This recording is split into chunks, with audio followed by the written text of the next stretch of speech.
Hello, everyone. Thank you for joining us for this 13 Plus FastCast. I'm Carson Courier. And I'm Mary Coleman. After a first round of voting for a new House Speaker this morning, no one received enough votes to be elected.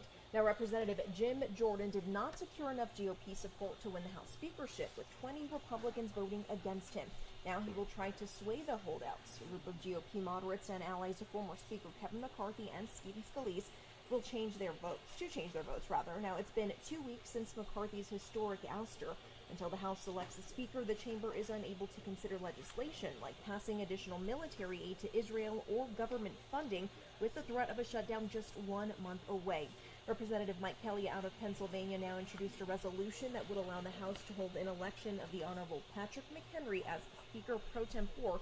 If he receives a majority, he would be able to pass legislation. Now, the second vote is expected around 8 tomorrow morning. That is our time.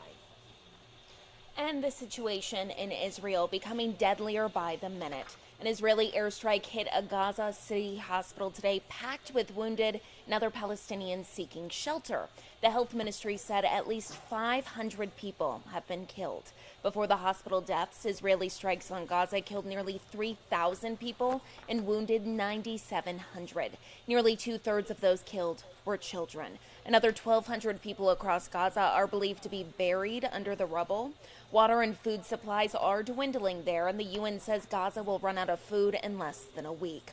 Hospitals have also entered a stage of, quote, absolute collapse due to electricity cuts and fuel shortages, and with no sign of a ceasefire in sight. The border crossing into Gaza from Egypt remains closed, which means they still can't get aid and supplies into Gaza. Meanwhile, President Biden is on his way to Israel. He will officially be there tomorrow. The president will meet with Israeli officials and, quote, reaffirm the United States' solidarity with Israel. After the airstrikes today, Palestinian President Mahmoud Abbas has canceled his participation in that meeting. This comes as the United States prepares U.S. troops for a potential deployment for medical and logistical support. The tension between Israelis and Palestinians has gone on for decades and has claimed thousands of lives from both sides. U.S. National Security Advisor Jake Sullivan says there is a risk this war could result in a much wider conflict for the region. National Security Council Coordinator for Strategic Communications John Kirby says it's important for people to know the United States is sending a signal of, quote, deterrence.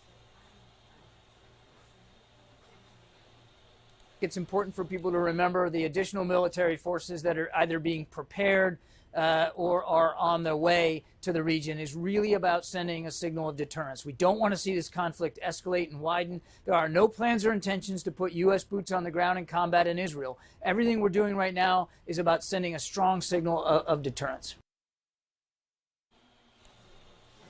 Meanwhile, Vice President Kamala Harris visiting Flagstaff today. She's on the NAU campus as part of the last stop in her nationwide college tour. The Fight for Our Freedom tour aims to highlight what the Biden administration considers wins and positive actions to solve young people's issues. Harris highlighted the climate change response, reproductive rights, and gun laws. Now, we know her speech was delayed by about 30 minutes because of a power outage at NAU. Today's stop in Arizona was her 9th for this particular tour.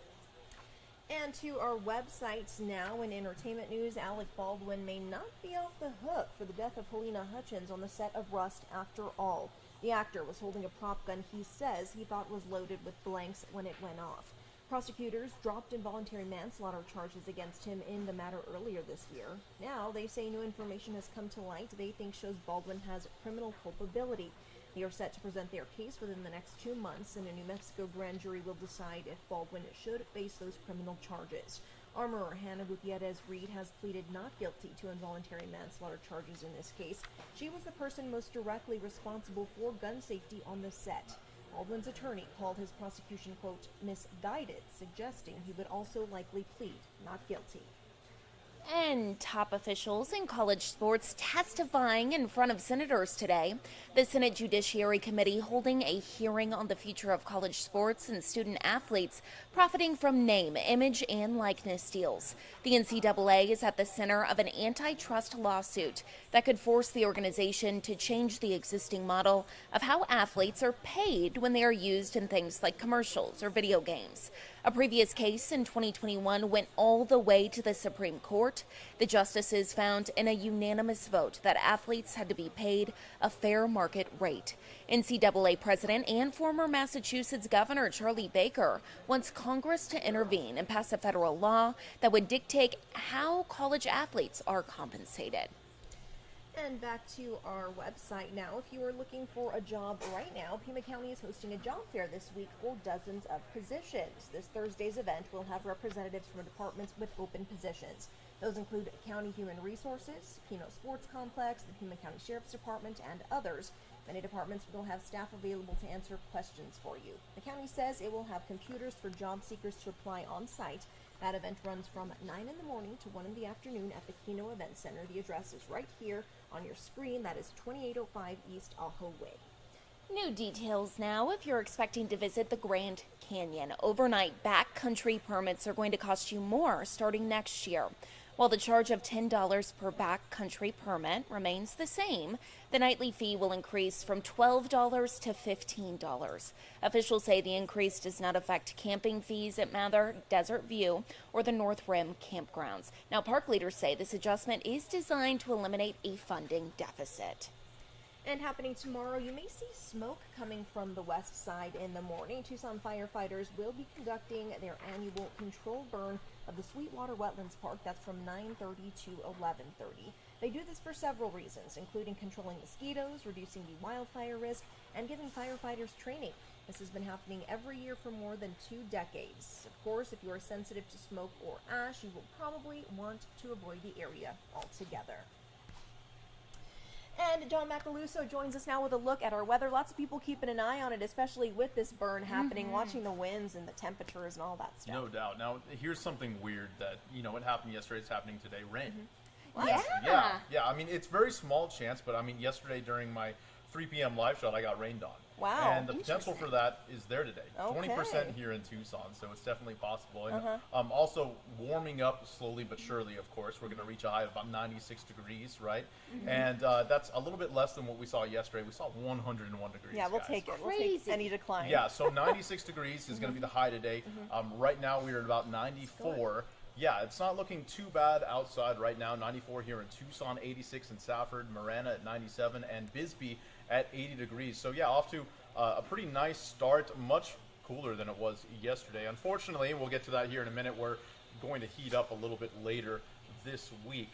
Now, taking a look at the chance for storms, again, here in Tucson, a 20% chance. It's going to stay consistent with Sasabee, Green Valley, Wilcox, 30% in Benson and Sierra Vista, their Tombstone as well. So chances are really going to vary. I mean, it's going to be one of those things where we're going to see some scattered thunderstorms and a little bit of rain, but some people will get it, some people won't.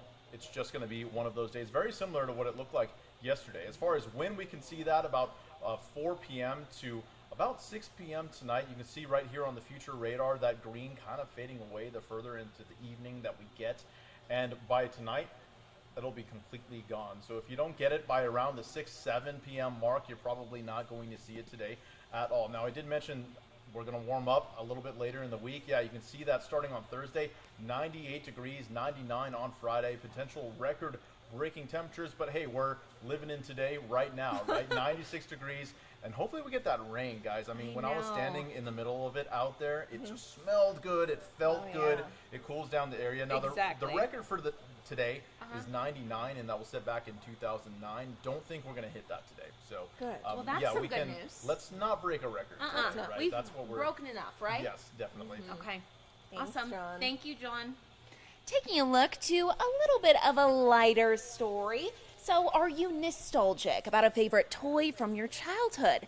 Well, now you can vote for one of the next finalists into the National Toy Hall of Fame. We first told you about this when finalists were announced. That was back in September. Those were including the Ken doll, the Bop It, other fan favorites. We now know 4 inductees will be chosen by a special board, but one will be chosen by the public. So that one will be from a list of 5. You're seeing some of them right here on your screen. Multi-time finalists. They've always failed to make it into the Hall of Fame, but still fan favorites. So they include Fisher-Price Corn Popper, My Little Pony, Pez, a Pogo Stick, and Transformers. The final inductees will be revealed on Friday, November 10th. I don't know how none of these have already been inducted. I know. Isn't that They're crazy? all iconic. Even a pogo stick. Yeah, pretty crazy. I guess we'll find out. See what you guys vote on, huh? And take a look at this. According to Google, the most popular Halloween costume this year is, no surprise, you guessed it, Barbie. The dolls come in all sorts of outfits, so a variety of costumes are available. Princess is the number 2 pick based on what Google calls its Frightgeist. Spider-Man takes 3rd. Other popular outfits include the traditional witch, cowboy, or ninja, and in a cross-holiday quirk, the 10th most popular costume is Bunny.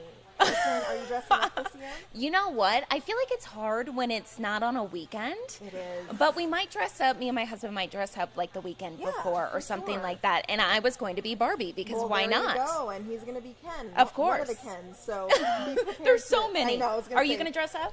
I think we are. I don't have any ideas yet, but we'll figure it out. But not Barbie.